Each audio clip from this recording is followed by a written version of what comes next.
Death Ray Designs does a range called Solar Shift. It's 6mm sci-fi miniatures, and they have a load of infantry options. I've already covered the standard, the SRM, and the jump infantry varieties in an earlier video.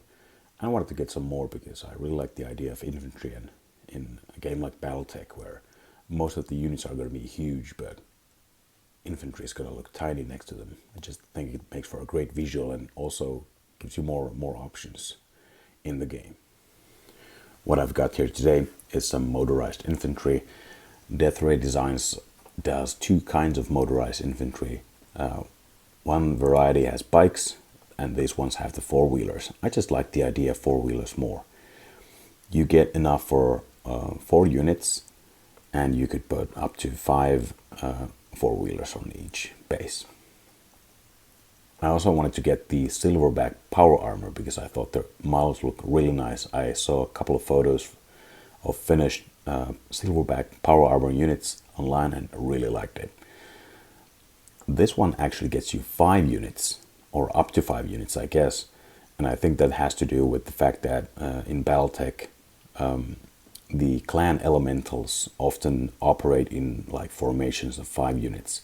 So that's probably the reason why you get so many compared to the other infantry packs. Like the standard and the SRM infantry, you can build 4 out of those, or the jump infantry with only 3 units. But this one is 5. Alright, let's have a closer look at these models. This is the motorized variety. As you can see here, 4 bases and 4 sprues with 5 four-wheelers each. What immediately strikes me is the fact that the base is a bit different than for other Death Ray Designs infantry units. As you can see here, it's just a base with nothing special about it.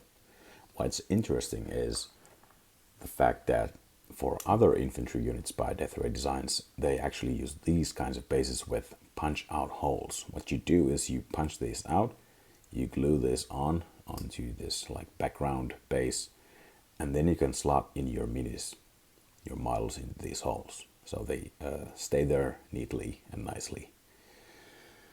This actually gives me some ideas, because it means I can glue this on in a slightly freer way. So maybe I could have like a four-wheeler doing a wheelie, or maybe jumping a rock or something. All right, let's have a look at those. Look at those four-wheelers. Here's the sprue.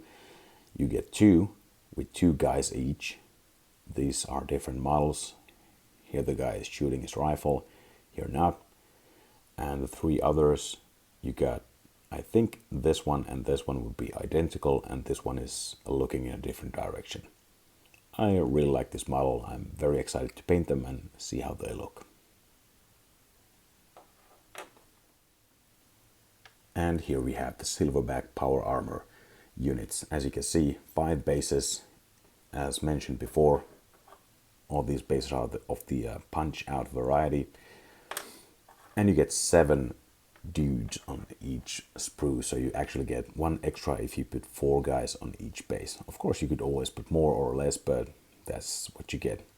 I do like that that Death Ray Designs is pretty generous with their models when it comes to infantry. Let's have a look at the models.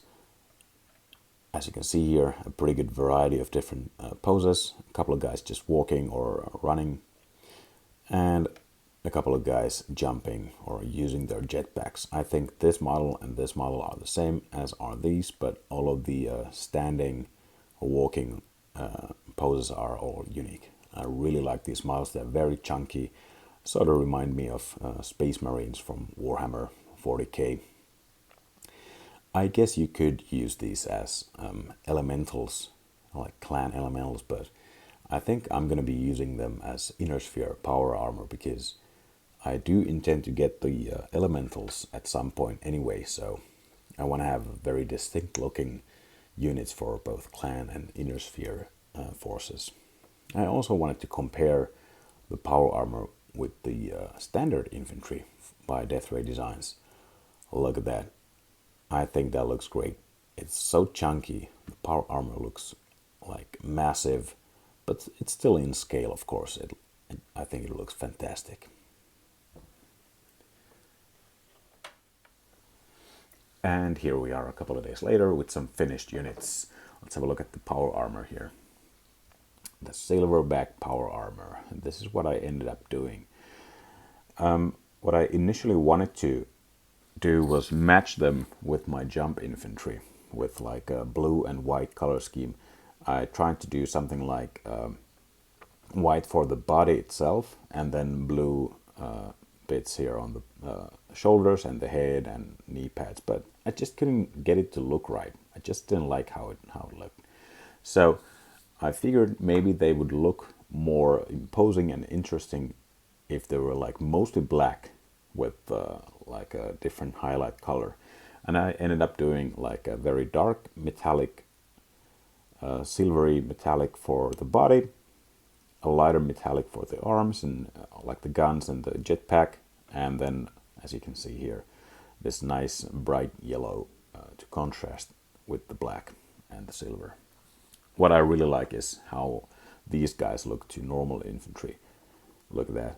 It's like double the size of a normal man. They look really imposing in my opinion.